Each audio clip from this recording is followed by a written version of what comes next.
I used to think the worst day of my life was the day my marriage ended. I was wrong. That day came under the cold, gray sky of Portland, Oregon, as I stood barefoot in our kitchen, the faint smell of burnt toast lingering in the air, while Logan zipped up his suitcase with mechanical indifference. His face, once warm and charming, was now carved from ice. He didn't glance at me, didn't hesitate. With a voice sharp and flat, he said, "I'm taking Zeus. You get the kid." My breath caught somewhere between my chest and throat. Zeus, our golden retriever, our companion long before our son Owen was born, the dog who slept at the foot of our bed, chased Owen around the yard, and waited loyally at the door for us every evening. Just like that, Logan claimed him as property and discarded his own son like an unwanted burden. I stood frozen, hands trembling, unable to speak, as Carolyn appeared from the hallway. Carolyn, Logan's mother, always lurking nearby with her judgmental eyes and ever-present fake pearl necklace. She gave a low chuckle and tilted her chin smugly. Well, at least the dog's trained. I felt like the floor had crumbled beneath me. They laughed as if Owen were a broken toy I had been left to fix. Laughed like being a full-time mother mid-divorce was some punishment I had deserved. I clenched my fists by my sides, but I didn't scream. I didn't cry. I picked up a small, crumpled paper from the counter. One of Owen's drawings. 3 stick figures holding hands under a yellow sun. Our family as he knew it. My knees almost gave way at the sight, but I steadied myself. I walked right past Logan and Carolyn without a word. In the next room, I found Owen sitting cross-legged on the carpet, headphones on, coloring in his sketchbook with intense focus, oblivious to the silent hurricane tearing through his home. He was only 9, too young to see how his world was splitting apart around him. I knelt beside him, my heart breaking, watching the pure innocence of my son as he shaded in a bright blue cape on one of his superheroes. In that moment, I made myself a promise.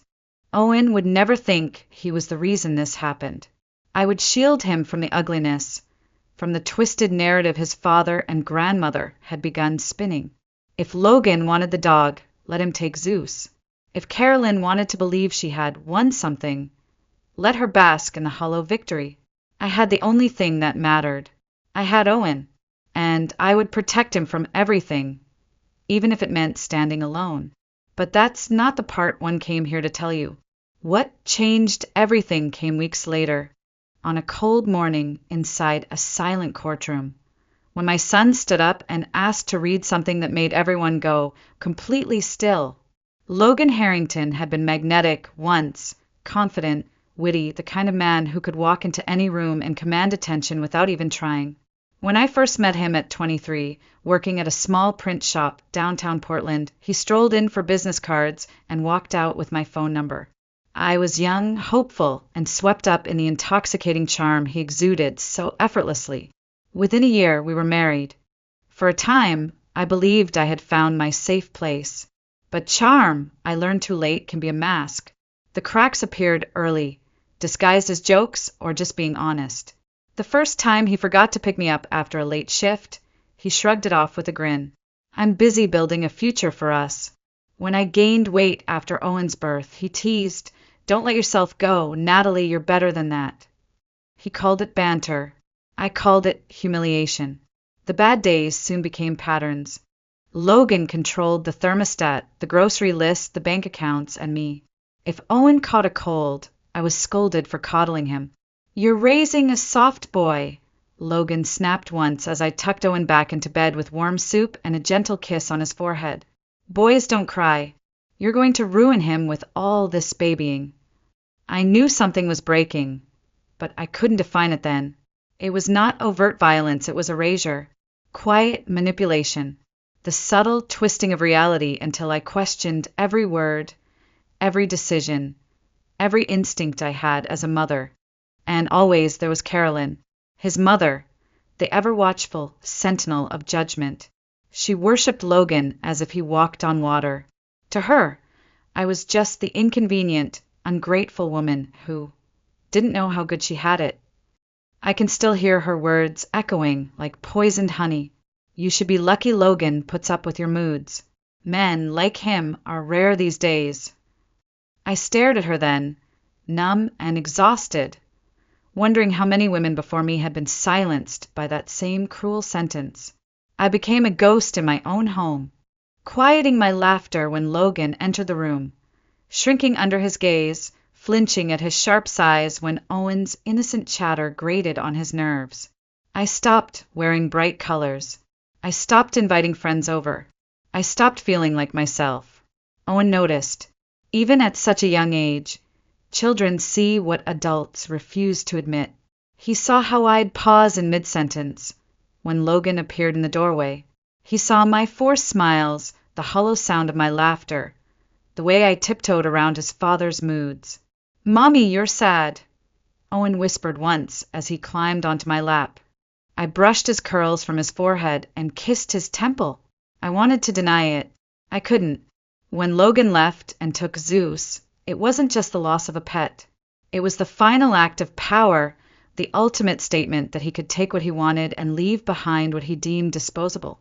That night, Owen sat beside me quietly on the couch, holding Zeus's empty collar. His small voice broke my heart in half. "I don't think Daddy likes us very much." I pulled him into my arms and rocked him gently under the soft glow of the string lights in our tiny living room. I whispered a silent vow into the crown of his hair. No matter what happened next, I would fight. I would stand up for both of us. The cycle of control, silence, and emotional abuse would end with me. I didn't know then how soon that fight would begin, or how strong my son would prove to be when the moment came. The apartment was small, barely 900 square feet, but it was ours. 2 bedrooms, faded hardwood floors, a kitchen window that overlooked a narrow alleyway of ivy and brick. It didn't matter that the walls were thin or that the heater clanked every time it kicked on. This space belonged to me and Owen, and no one could take that away.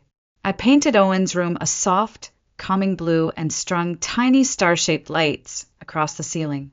At night, he'd lie in bed and watch them flicker, whispering that they made him feel safe. I never told him that I kept my bedroom door open wide just to hear his soft breathing. It was the only sound that calmed my racing thoughts.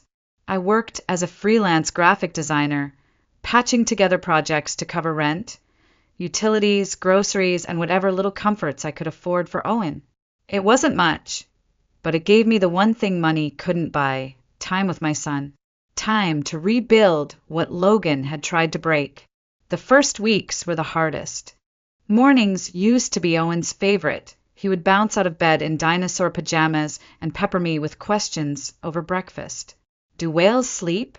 Do astronauts take showers in space? How many teeth do sharks have? But now I'd find him already dressed, sitting quietly at the table staring blankly at a cereal box, spoon unmoving. The light had dimmed in him, and I hated that I didn't know how to bring it back. "You okay, buddy?" I asked one morning as I poured his milk. He nodded silently. The silence hurt worse than anything. We fell into a routine. Homemade lunches with hand-drawn notes inside, extra bedtime stories, letting him sleep in my bed most nights because he was afraid of the dark again.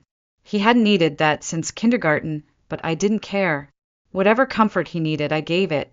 At night, I'd stare at the ceiling long after he drifted off, the soft glow of the stars in his room seeping faintly down the hallway, wondering how I was going to survive this storm.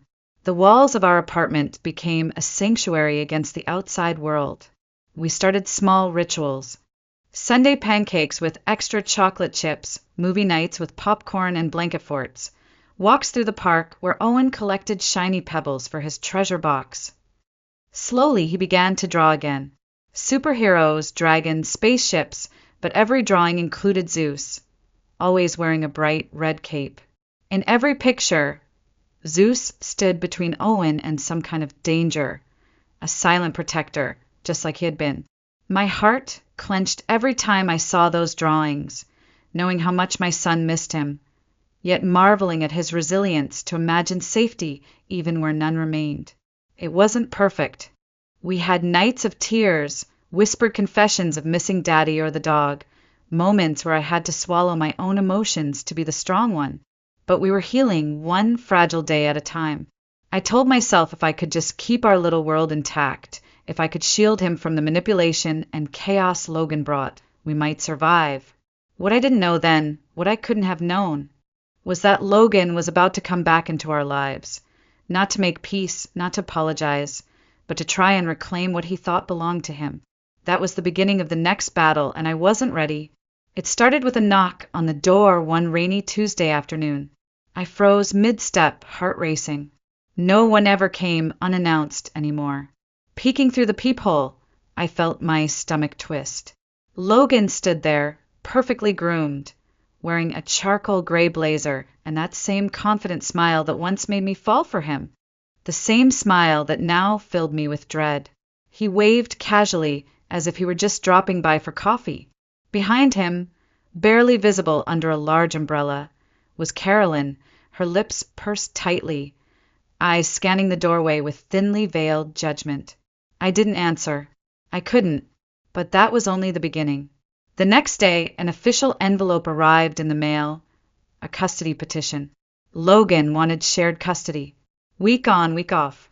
My hands shook as I read it over and over again. I hadn't heard from him since he left with Zeus. Not a single call, not even a text asking how Owen was. And now he wanted half of Owen's life, like ordering a pizza. Carolyn was quick to join his campaign.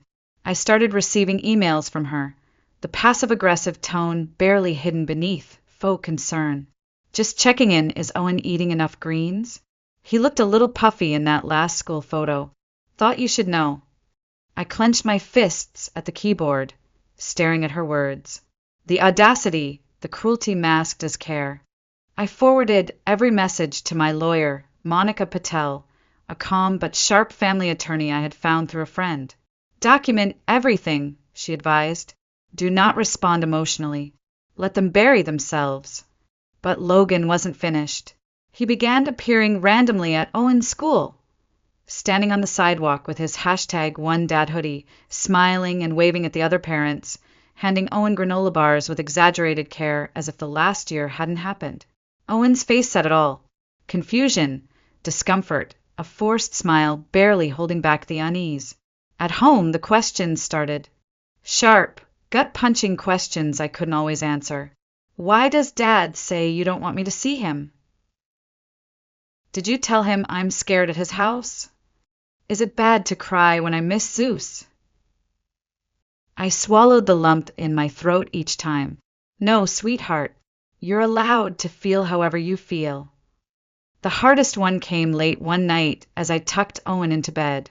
He looked up at me with wide, anxious eyes and whispered, Dad told me not to tell you, but he says you cry too much and I'll be messed up if I live with you all the time.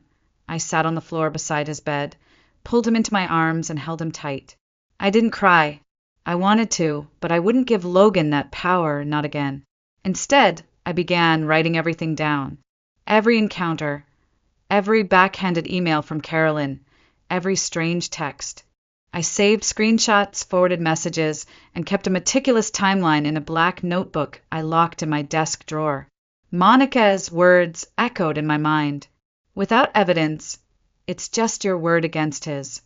And Logan knew how to play the game. Charming, smooth-talking, good with people. The kind of man who called waitresses sweetheart and got away with it. But he had underestimated something. The quiet strength of a mother pushed too far. I didn't know it yet, but the real evidence was coming.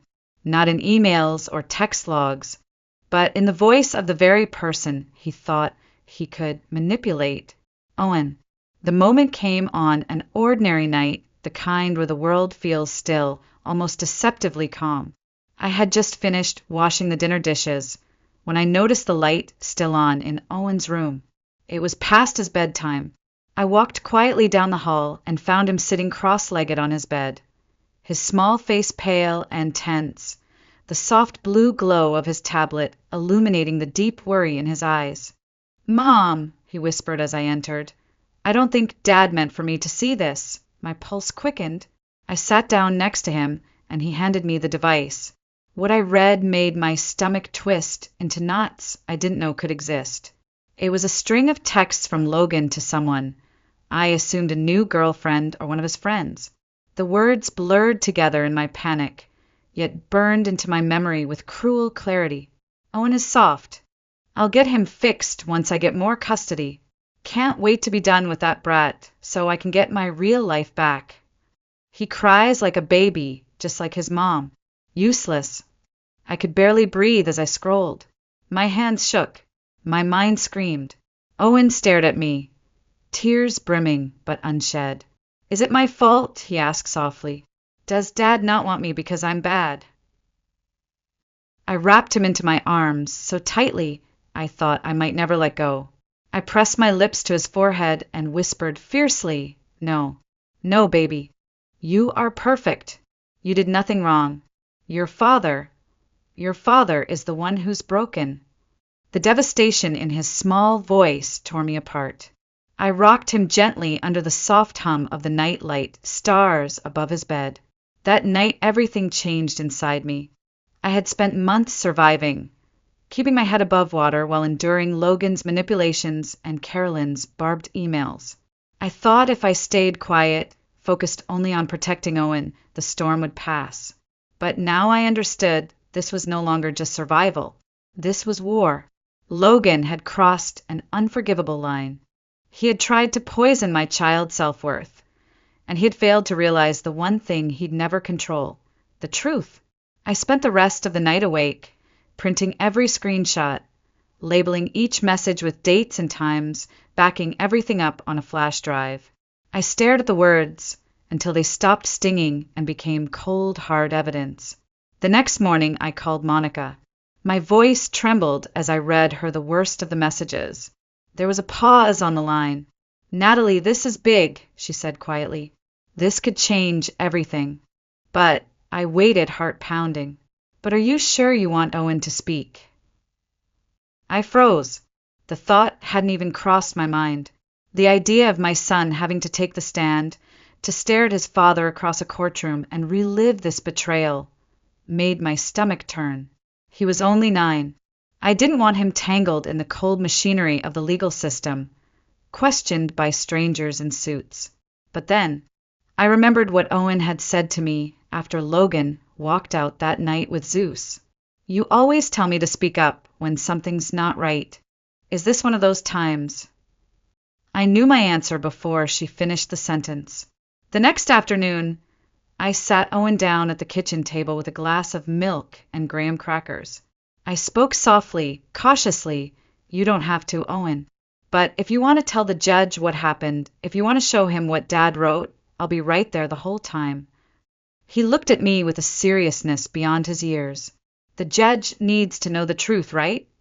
I blinked back tears and nodded. Yes, baby. He does. I wasn't prepared for what came next, but I had faith in my son. I had faith that the same quiet, kind heart that had endured so much would now become our greatest strength. The countdown to the court date had begun, and we were ready. The next days blurred together like smudged ink on wet paper. Every hour felt heavy, stretched thin by anticipation and dread. Monica moved fast. She filed the evidence into an official court submission, printed and labeled by date, each toxic message a brick in the wall of our defense. We arranged a timeline of Logan's absence, the manipulative texts, Carolyn's poisonous emails. Owen's school counselor was quietly contacted to prepare a statement about the changes she'd observed in him since the separation. The quietness, the anxiety, the sadness that no child should carry. I watched my son through all of this and marveled at his calm. Not fake calm, but the deep, focused kind that comes from knowing what must be done. Every night we talked, not about court, but about how he felt. I answered every question honestly, no matter how hard. Am I bad for not wanting to live with Dad? He asked one night as I tucked him in. I brushed his hair back gently. You're not bad, Owen. You're brave, and you have a right to feel safe. He nodded, but stayed quiet for a long time, then whispered, Why does Dad say mean things about me? My throat tightened. Because some people use words to hurt others when they feel weak inside, I said softly. But their words don't define who you are. You know who you are. He didn't answer, but he reached out and took my hand under the covers, and that small gesture spoke volumes. The night before court, neither of us slept much. Owen lay next to me, wide awake, staring at the glow-in-the-dark stars on his ceiling. What if the judge doesn't believe me? He whispered. I turned to him, pulling him close. The truth doesn't have to be loud to be real. Just speak from your heart. That's all you need to do. His small hand tightened around mine, and for the first time in weeks, I believed we were going to be okay. The next morning, Owen stood nervously by the window in his freshly ironed school uniform, his favorite bright red sneakers peeking from under pressed navy pants. They make me brave, he said simply. I smiled, heart aching at both his innocence and his wisdom. I wore a navy dress and simple earrings, barely able to recognize the woman in the mirror who had endured so much but was still standing.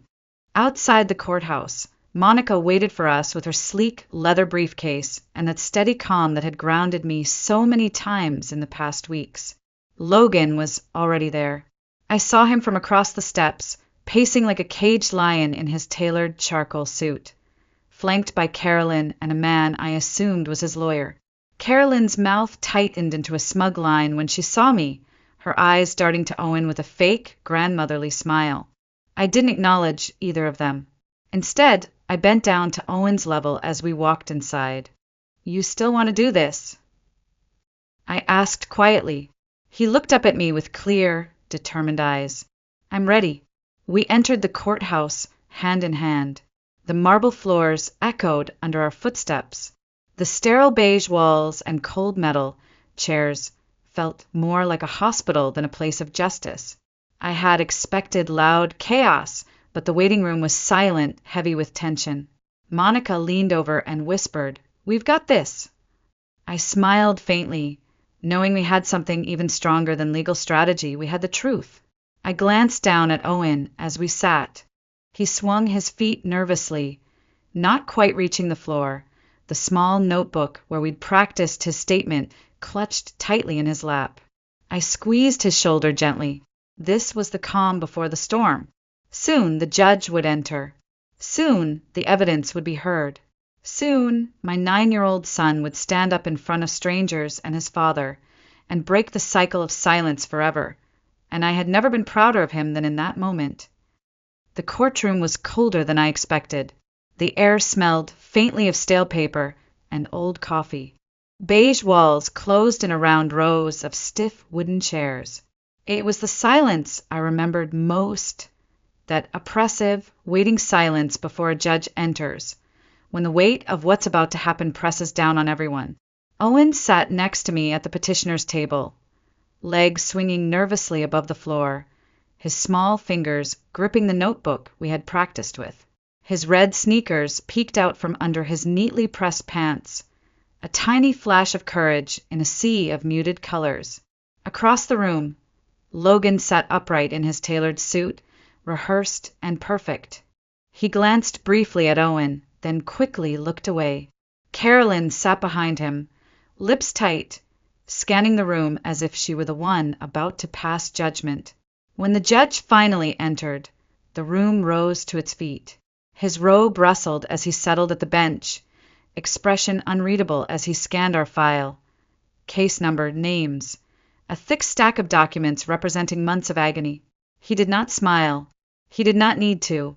The proceedings began with Logan's lawyer, a polished woman with a calm, confident voice who laid out Logan's case with mechanical precision. Mr. Harrington seeks equal parenting time to ensure routine and emotional stability for the child. He has demonstrated consistent interest in Owen's well-being. My jaw clenched. Consistent interest? Logan hadn't called Owen on his birthday. He didn't know Owen still needed a nightlight. He hadn't even asked about the allergy medication Owen took since he was a toddler. I breathed slowly, gripping my own trembling hands under the table. Then it was Monica's turn. She stood with quiet, commanding grace and stated firmly, "Your Honor, we are requesting primary physical and legal custody. We have submitted evidence of concerning communication and manipulative behavior by Mr. Harrington, including inappropriate messages sent directly to the minor." The judge raised an eyebrow. "To the child?" Monica nodded. "Yes, Your Honor.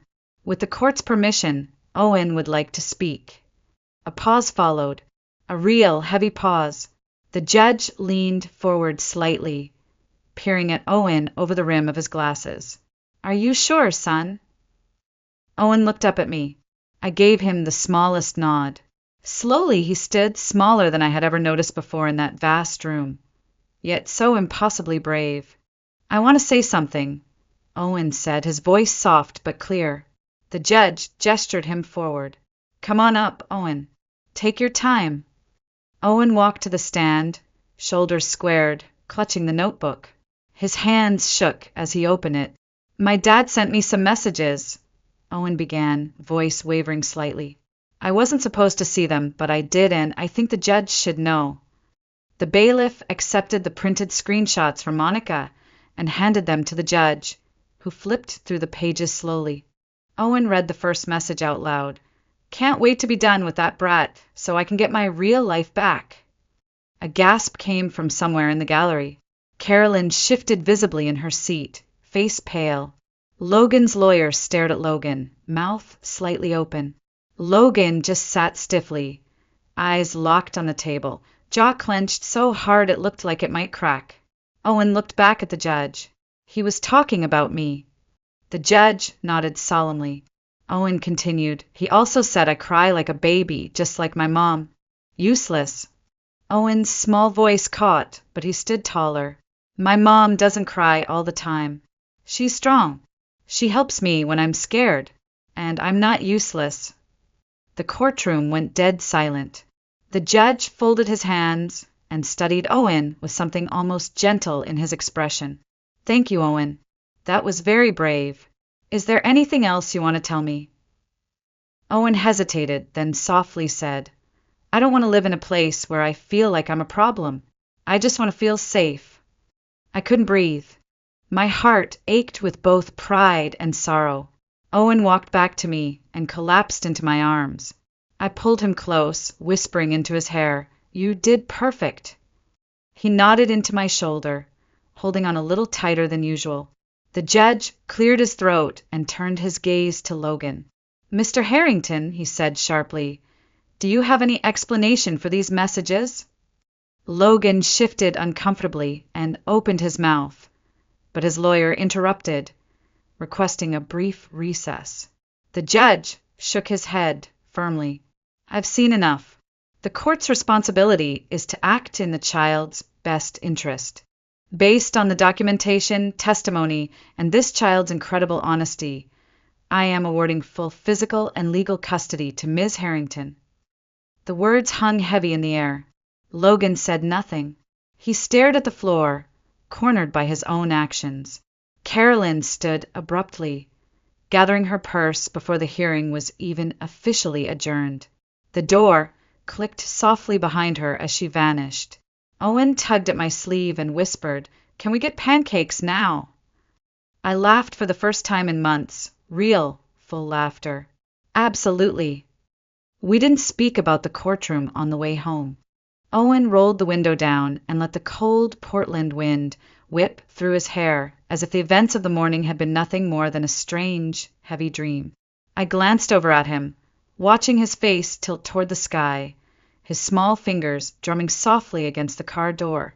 His red sneakers kicked rhythmically in the footwell, a tiny act of defiance against everything we had just endured. I tightened my grip on the steering wheel. The courtroom had been merciless, but we had survived. At the diner, we sat in our usual booth under flickering neon lights. Owen ordered pancakes, stacked high with whipped cream and chocolate chips. I got coffee I barely touched, too busy watching him savor every bite. His face softened for the first time in weeks. He giggled when the syrup bottle squeaked. The sparkle in his eyes flickered back to life in small bursts, and I knew we had turned a corner. "I did okay," he asked, mouth full of pancake. I reached across the table and gently squeezed his hand. "You did better than okay, baby. You told the truth.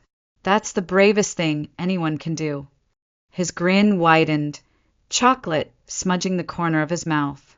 In that moment, I realized how impossibly strong my son had been, stronger than I had ever imagined. 2 weeks later, the final custody documents arrived by certified mail. I held the thick envelope in my trembling hands and opened it at the kitchen counter. Full custody granted to me. No shared parenting. No weekend handoffs. No more manipulative texts. Logan had been given supervised visitation only, pending family therapist evaluations and court monitoring, which meant it was very possible he wouldn't see Owen again unless he made drastic, documented changes. He didn't. Logan disappeared almost overnight. No appeals, no angry calls, no more door knocks at our apartment. His lawyer dropped him from her client list. Carolyn never contacted us again. It was as if they had both vanished into thin air, as if the perfect facade they had built for so long had finally crumbled under the weight of their own cruelty. For weeks, I waited for the other shoe to drop, convinced Logan would find some legal loophole to worm his way back into Owen's life. But the silence held. At first it terrified me, then it began to feel like freedom. Owen no longer jumped at every doorbell ring. He stopped checking the front window for unannounced visits. The shadows that had loomed so long over our tiny home began to lift, inch by inch, day by day. For the first time, I could exhale without fear. I could cook dinner, laugh at silly cartoons with Owen, even sit and sip coffee in peace without dread curling in my stomach. We had escaped, not just from Logan and Carolyn, but from the suffocating control, the gaslighting, the endless second-guessing of my own instincts as a mother. Owen was safe and so was I, but neither of us knew that our healing was only just beginning. The transformation wasn't instant. Healing never is. But slowly, steadily, Owen started coming back to life. The drawings were the first sign. At the kitchen table, with colored pencils scattered everywhere, he began sketching again. Not just simple doodles, but full-blown comic book adventures, complete with bold lines and vivid colors. I stared in wonder the first time he slid one across the table toward me. A superhero mom, cape billowing behind her, saving a frightened child from a towering monster labeled fear.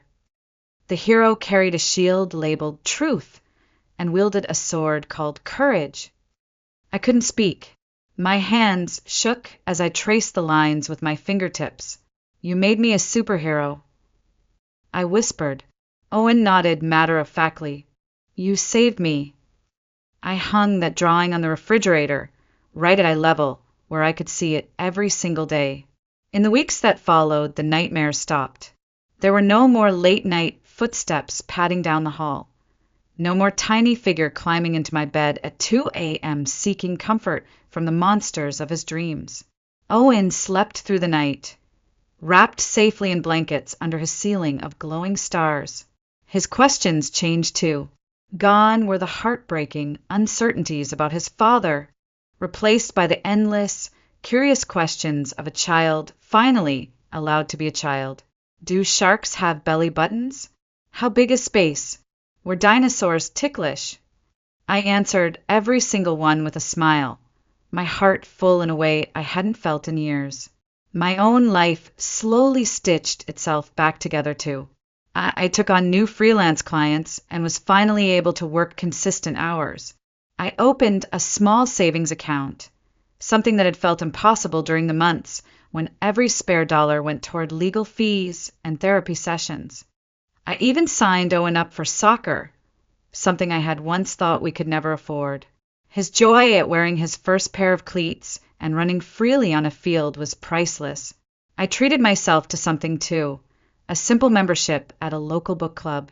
Nothing extravagant, just a circle of women, most of them single mothers or divorce survivors, sitting in a cozy corner of a local bookstore once a month to talk about life and loss and strength and healing. I had found a tribe I didn't know I needed. Women who nodded quietly when I told my story, who shared their own war wounds, and who understood the strange, exhausting beauty of surviving something you never thought you could. We weren't bitter. We were strong, strong in a way we never asked to be, but proud nonetheless. Some days I would catch myself watching Owen from across the room, sprawled on the living room rug, markers in hand, humming softly as he worked on his next creation. My chest would tighten with overwhelming gratitude. We had been through a fire, but we had come out the other side, not just intact, but transformed. The sparkle was back in his eyes. The color had returned to my cheeks. We were finally free, and I knew we were going to be okay. People sometimes ask me if I hate him, if I hate Logan for what he did, for what he tried to take from us. The truth is I don't. I don't have room for hate anymore. I let that weight go the day Owen stood in that courtroom and spoke his truth. What I feel even now is sadness. Sadness for the father Owen never had and never will. Sadness for the man who could have been someone's safe place, who could have chosen love and presence and patience, but instead chose control. I even feel sadness for the boy inside Logan, who probably never learned how to love without using it as leverage. But I no longer carry his legacy. I stopped the day we walked out of that courthouse hand in hand. I do still talk about that day, not because it was dramatic or because we won, but because of what it meant. It meant Owen's voice mattered. It meant a child could be heard and believed. It meant a judge, an entire system, could look past adult facades and see the simple honesty of a child asking to feel safe. That day, the cycle stopped with us. If I could tell any mother, any child, anyone listening to this story just one thing, it would be this: you are not powerless. Not when you have the truth. Not when you have love. And definitely not when you have courage. Logan took the dog. He thought he walked away with the prize. Something loyal, obedient, uncomplicated. He left me the kid, and I got the better deal. My son is not bitter. He is kind. He is honest. He is growing up knowing that love doesn't come with conditions, that being soft is not a weakness, and that being kind is never something to apologize for. That courtroom didn't just change a custody agreement. It gave Owen back his voice, and it gave me back my life. We built something new out of the wreckage, stronger, safer, real. We still go to that diner sometimes, the same booth by the window. Owen orders his pancakes with extra chocolate chips and whipped cream, and I drink my coffee with both hands, savoring the peace that once felt like an impossible dream. I watch him laugh at the syrup bottle squeaking, and I know we're not just surviving anymore. We're living. Snow was falling again. Thick, heavy flakes drifted through the air like slow-motion confetti, blurring the sidewalk in front of me as I stepped out of the grocery store, juggling 2 overfilled paper bags and a purse that wouldn't stay on my shoulder. My breath came in sharp puffs, more from the weight of everything than the cold. I'd only taken a few steps toward my car when I saw it, a plain white envelope wedged awkwardly in the front gate of our house. At first, I thought it was just another flyer, until I saw the emblem, the seal of the Massachusetts Family Court. I stood frozen on the walkway, the snow soaking into my boots, staring at that envelope as if it were ticking. My fingers were numb when I finally picked it up, but it wasn't the cold that made me tremble. It was the single line in bold type at the top, summons for divorce proceedings. I clutched it against my chest, paper crinkling under pressure, and for a moment I couldn't breathe. Eric had finally done it. He had filed for divorce. I don't remember how I got inside the house. The next thing I recall clearly is the way my keys slipped out of my hand when I tried to open the door. They hit the wooden steps with a metallic clatter that seemed far too loud for the quiet neighborhood. Once I made it inside, the warmth didn't help. My skin was cold, but it was my insides that were frozen. 15 years of marriage, just swept away with a piece of paper. I dropped the grocery bags on the kitchen counter, not even bothering to unpack them. My eyes moved across the room, so familiar, so intimate, and yet suddenly, it all felt staged. The dining table still had 2 chairs pushed out, like we'd just eaten breakfast together. Except we hadn't. Not in weeks. Eric had moved out 2 months ago. He said he needed space, time to think. And I, like a fool, believed him. I told myself it was temporary, that we were just going through a rough patch, that once the holidays passed, he'd come back, that he still loved me. But the envelope in my hand didn't love me. It didn't offer time or tenderness. It offered a court date. I wandered through the house like a ghost, my fingers grazing the edges of furniture as if trying to anchor myself to something real. When I reached the living room, my eyes locked onto the photo that hung above the fireplace, our wedding picture. It had been there for years, a framed memory of the day I'd said yes to a man who looked at me like I was the only person in the world. I was glowing in that photo. Eric, in his black tuxedo, was smiling in a way that felt sincere. I hadn't looked at that photo in a long time, not really looked. But now, standing there with a summons in my hand and snow melting in my hair, I couldn't look away. The rage came first, then grief, then nothing. Just the numbness of someone who had spent too many nights waiting for a phone call that never came. I stepped up to the fireplace, reached up and took the photo down. It was heavier than I remembered. The frame was thick mahogany, the kind Eric had insisted on back then because things worth keeping should be framed well.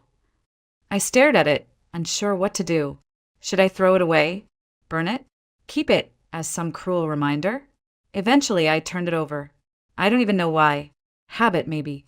The backing was sealed tight, but I pried it open carefully, as if even the glass might hold secrets. That's when it fell out. A small key, no larger than the one to our old mailbox, slid down from behind the photo and clinked softly onto the hardwood floor.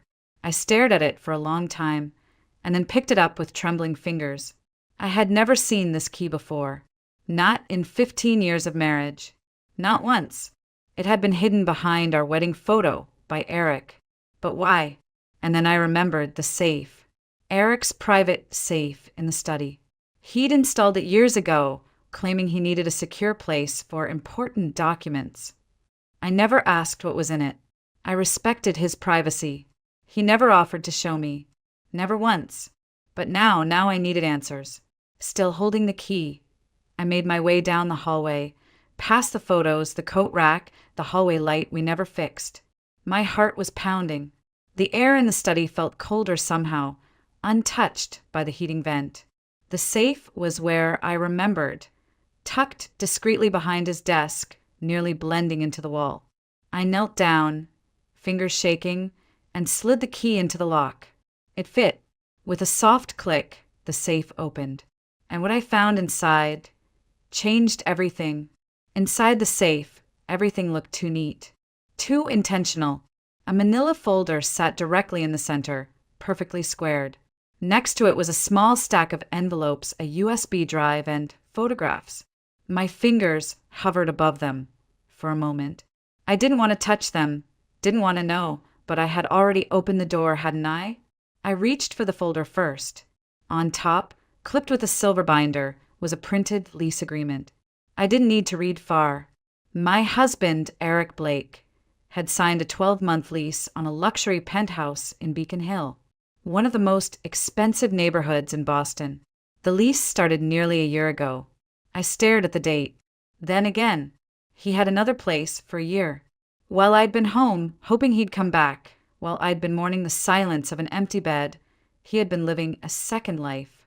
I flipped through the rest of the documents, more leases, notarized copies of financial transactions, bank statements from an account I didn't recognize.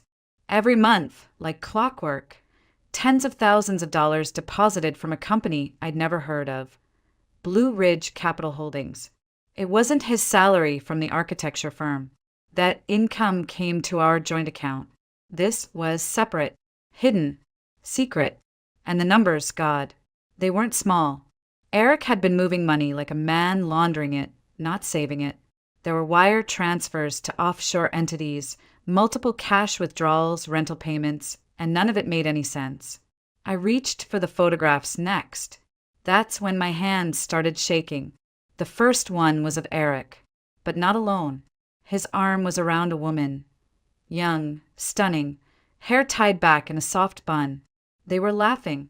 She was leaning into him the way I used to. His hand rested gently on her belly. No, the second photo was of them holding a newborn. A hospital band was still on her wrist. The third, him feeding the baby with a bottle, shirt unbuttoned like a proud father in a Pampers ad. And the fourth, a birth certificate. The baby's name. Date of birth. Father, Eric Blake. I dropped the photo. I think I said his name out loud, like some desperate plea, as if speaking it would undo what I'd just seen.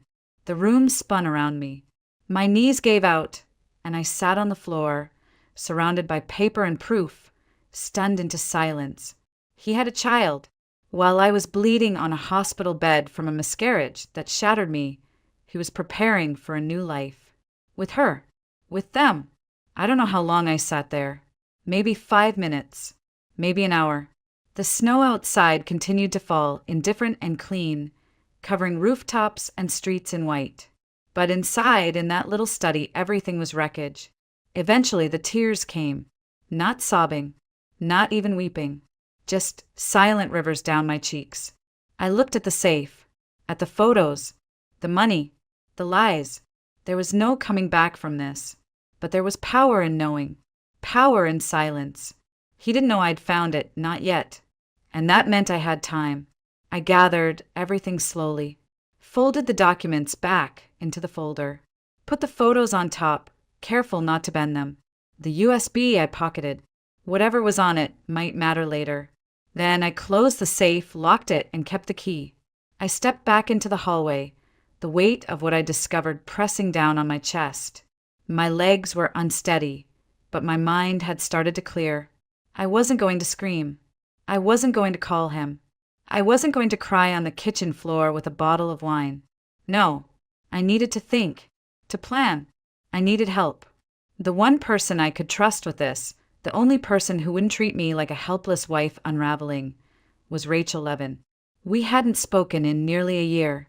Life got in the way, but she'd been my best friend since college, and more importantly, she was a damn good lawyer.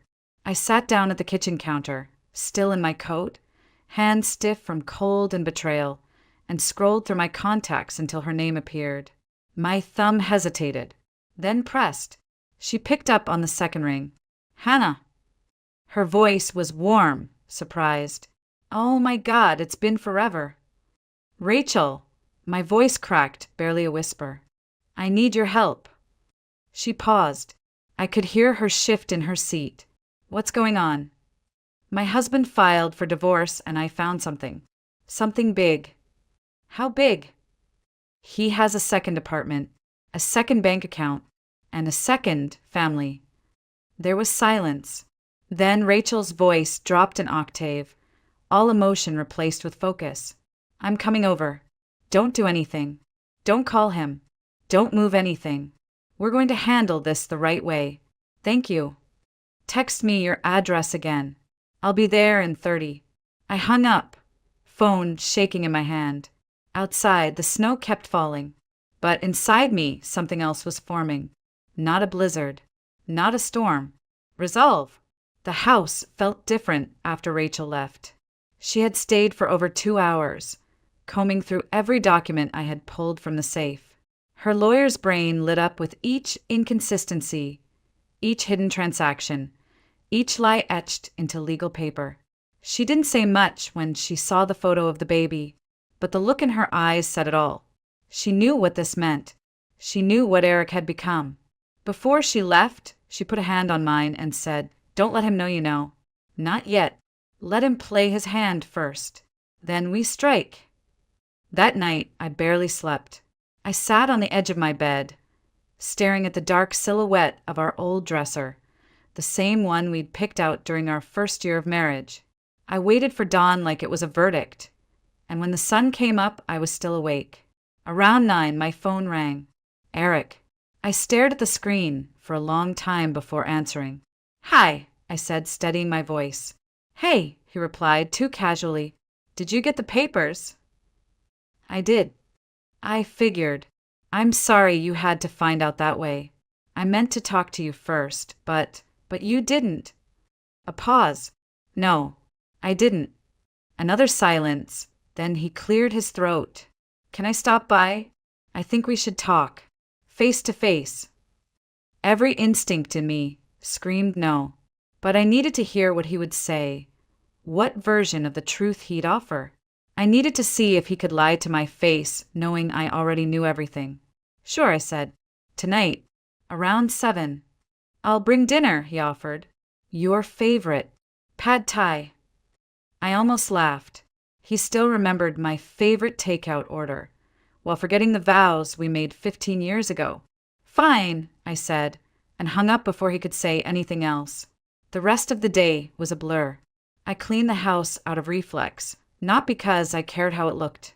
I did laundry I didn't need to, rearranged throw pillows, threw out a wilted bouquet that had been sitting too long in the hallway vase. Everything I did felt like a performance, a way to distract myself from the storm that was coming through my front door in a few hours. At exactly 7, the doorbell rang. Eric stood there, holding a brown paper bag and wearing that same easy smile he used on real estate clients and PDA moms. His coat was perfectly tailored, his hair freshly cut. He looked good, better than he had in months. Like divorce suited him. Hi, he said, as if this was just another evening. You look nice. I didn't, but I let him in anyway. We sat in the kitchen, across from each other. He unpacked the takeout containers, arranging them like we were on some weird date. I didn't touch my food. Neither did he. He broke the silence. So, I'm guessing you're upset. I tilted my head, slightly. You think? He sighed, leaned back in his chair. This isn't easy for me either, Hannah. Sure it is. You had a year to plan it. His eyes flicked to mine, startled. Just for a second. Then he masked it. I didn't plan this. Things just changed between us. I said nothing. He pressed on. You must have noticed. We were growing apart. You barely smiled anymore. We didn't talk like we used to. It's nobody's fault, it's just time. A textbook deflection. Impersonal. Polished. I forced a small nod, playing along. He relaxed slightly. Look, I don't want this to be messy. I was hoping we could settle things quietly, fairly. I raised an eyebrow. Define fairly. The house, we bought it together. You can keep it if you want. I'll sign it over to you. I stared at him, and, in exchange, I'd like you to waive any claims to my investments and personal savings. There it was. I leaned forward slightly. What savings? What investments? His mouth tightened. Just small things. A project I've been working on outside of the firm. Nothing major. I laughed under my breath. You always were bad at lying. His face changed. He didn't speak for a few seconds, then said, I'm trying to be reasonable, Hannah. Reasonable would have been telling me about Beacon Hill. He froze. I saw the blood drain from his face. The name hit him like a slap. How? I said I'd think about it. I interrupted, not letting him recover. About the house. About the terms. He stood up abruptly. I should go. Probably. He grabbed his coat, hesitating at the doorway like he wanted me to say something. Apologize. Cry. Beg. I said nothing. As the door shut behind him, I exhaled for the first time in hours. He didn't know how much I knew, but now he knew I knew something, and that made me dangerous. The house was still when he left. Too still, like it was holding its breath with me. I stood in the hallway for a long time, listening to the click of the deadbolt, the echo of his footsteps fading down the front walk. Only after I heard the car engine start did I let myself move. I walked back to the kitchen, barely noticing the untouched food, the condensation still clinging to the plastic lids. His favorite noodles sat across from mine like some kind of parody of our marriage, steaming, flavorless, fake. I threw it all in the trash. Then I went upstairs, pulled the folder out from where I had hidden it behind a stack of old scarves in the back of my closet, and sat on the bedroom floor. I reviewed everything again, even though I already knew every page by heart. The lease, the bank statements, the birth certificate, the photos. I laid them out around me like puzzle pieces, except the image they formed wasn't a picture, it was a weapon. I kept thinking about what he said. I was hoping we could settle this quietly. Of course he did, because a real divorce, a loud, public one, would raise questions.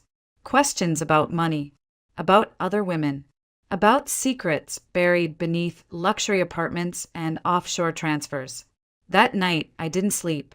Again, I lay in bed with my phone on the pillow beside me, eyes wide in the dark. I was waiting. For what? I didn't know, maybe for the fear to catch up. Around 2:13 a.m., my phone buzzed. It wasn't Eric. It was a text from an unknown number. Photo attachment. I sat up, pulse jumping.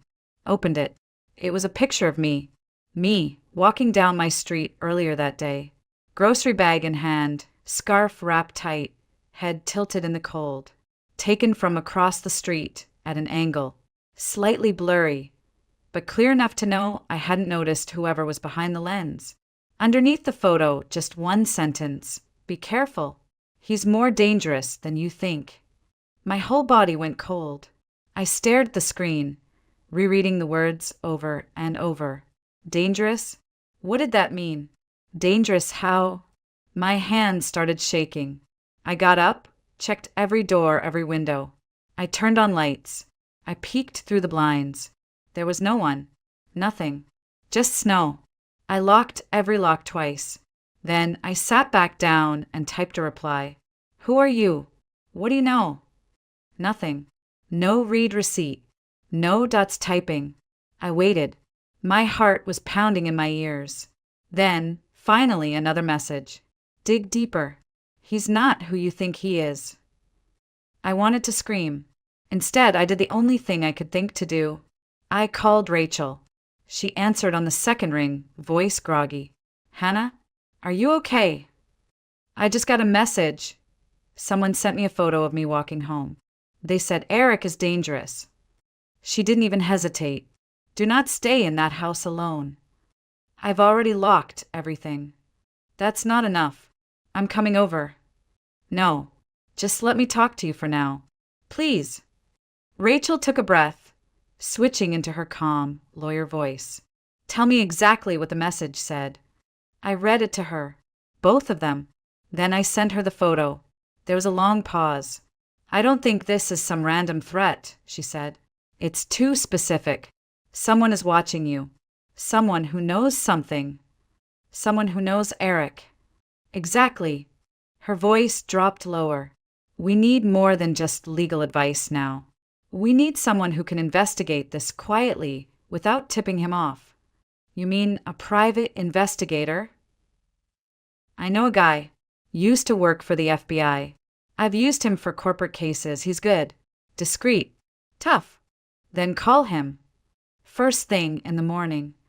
I hung up, but sleep didn't come. I sat on the couch with the hallway light on, blanket around my shoulders, phone in my lap. Every creak of the house made me flinch. I kept hearing that message in my head. He's more dangerous than you think. Eric had always been many things, distant, secretive, cold, but dangerous? I didn't want to believe it. But now, I couldn't afford not to. The next morning, Rachel showed up at my house with coffee and a manila folder. His name is Matthew Crane, she said, handing me a business card. He's agreed to meet with you this afternoon. What did you tell him? Just the surface. That your husband might be hiding assets. That you found suspicious documents. That you need eyes on him. Fast. I nodded, still holding the card. You trust him? With my life, Rachel said. And today that might matter. The cafe was tucked between a bookstore and a flower shop on a quiet street in downtown Boston. It was the kind of place that smelled like cinnamon and warm milk, with chalkboard menus and mismatched chairs. Rachel had picked it for exactly that reason. Too quiet for drama, too open for danger. We arrived early. Rachel took a table by the window, pretending to work on her laptop. I chose a booth in the far corner, my back to the wall so I could see the entrance. My hands trembled as I stirred a cup of tea I didn't want. I kept checking the time. At exactly 6 o'clock, the door opened.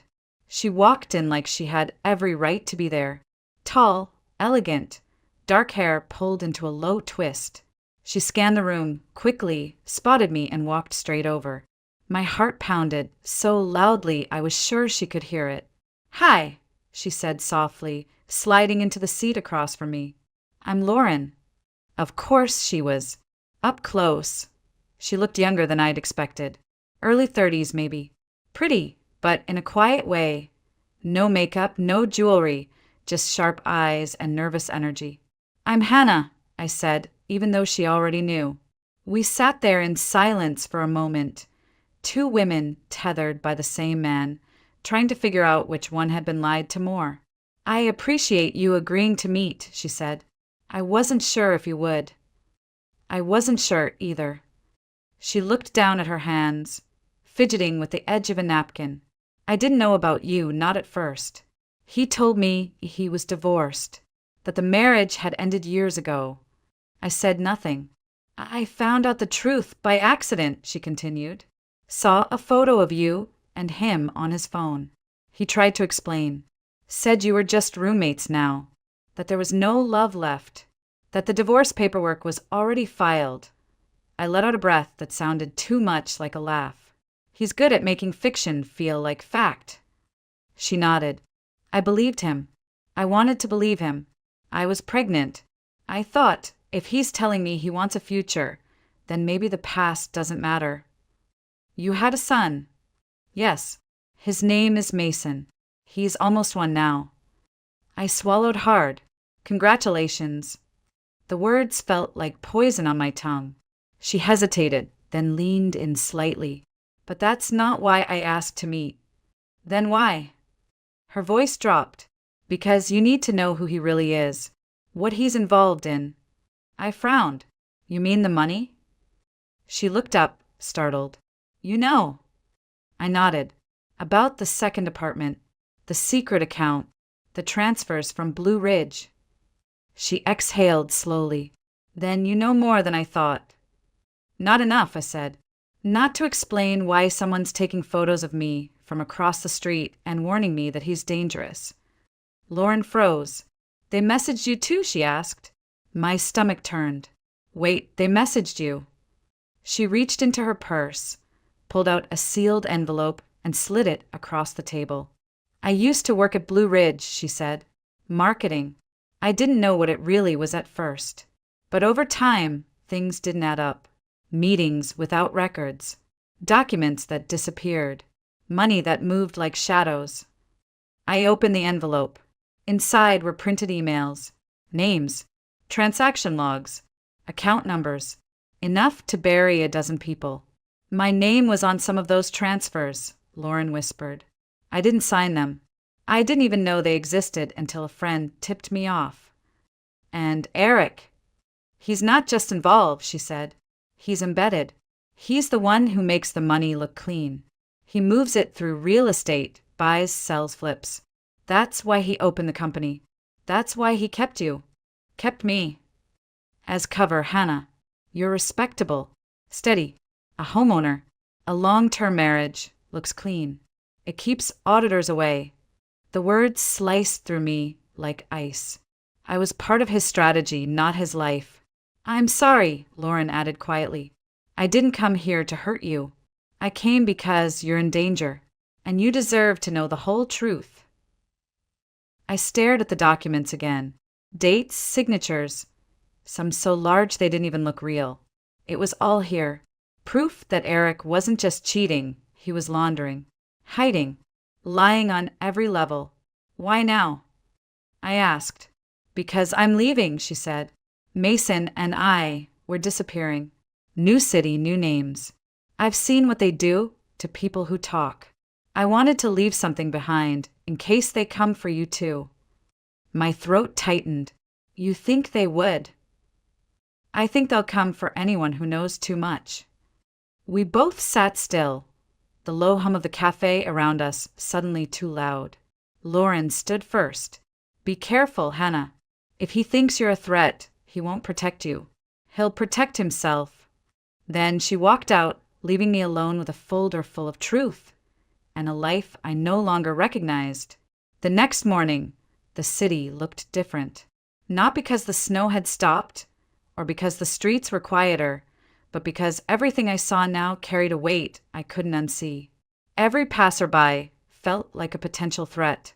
Every honk, every shadow across the sidewalk made me flinch. I wasn't just betrayed anymore. I was exposed. At 9, Rachel picked me up and drove us to a federal building in South Boston. No labels, no sign out front, just a gray door with a buzzer. A man in a suit opened it. Sharp features, measured eyes. He introduced himself as Agent David Monroe from the FBI's Financial Crimes Division. We were led to a quiet room with bare walls and a single long table. No mirrors, no dramatics, just facts. I handed him both envelopes, what I had taken from Eric's safe and what Lauren had given me the night before. Agent Monroe reviewed every page in silence, marking details with a pencil. Occasionally he asked short questions. Dates, names, context. Rachel answered most of them. I just watched. When he finished, he looked up. You realize what this is, right? I nodded. He's not just laundering money. He's laundering identities. He tapped the edge of the folder. Your husband isn't just complicit. He's essential. He built the mechanism. Blue Ridge is a shell for international funds, dirty ones. We've suspected it for years, but never had this level of internal proof. Until now. So what happens next? I asked. Agent Monroe folded his hands. We build a case, but we'll need your help. Testimony, possibly cooperation in controlled surveillance. And in return, we offer protection, he said. Immediate relocation if necessary. Witness protection if the risk level rises. I swallowed hard. So I'd have to disappear. Possibly, but not overnight. We'll start with federal monitoring. Your phone, your house, your movements. If Eric or his associates become aware you're cooperating, we'll escalate. Rachel put a hand on mine. You don't have to decide now. But I already knew I couldn't live like this, half in, half out of fear. That night, back at her apartment, I stared at the ceiling for hours. My phone vibrated twice. Eric. I didn't answer. The third message finally said, we need to talk. Now, I know what you did. I stared at the words until the screen dimmed. He knew. Somehow he knew. And that meant the clock had started ticking. The next morning, I called Agent Monroe and said the words that burned my throat. I'm in. Whatever it takes. Everything moved quickly after that. Federal officers came to sweep Rachel's apartment. Surveillance was installed. My phone was replaced with a secure device. I was told to avoid contact with anyone connected to Eric, including old friends, mutual acquaintances, even his parents. I packed only what would fit in a single duffel. A few clothes. The only photo I kept was one of me and my mother when I was little. I left my wedding ring on the dresser. Eric called once more. I didn't pick up. The sound of his name on the caller ID was enough to make my stomach twist. 2 days later, under the cover of darkness, I was moved. New town, new identity, new life. I wasn't Hannah Blake anymore. Not on paper, not to the world.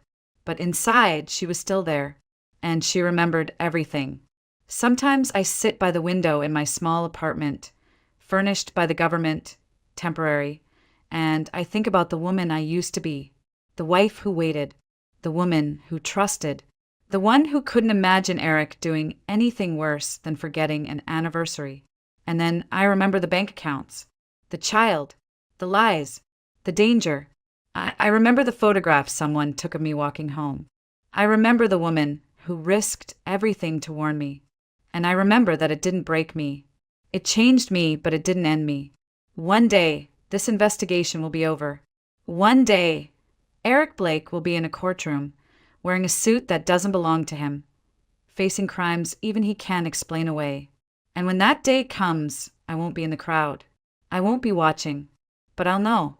And that will be enough, because I survived the man who thought he owned my silence. And now, I live with freedom in my name,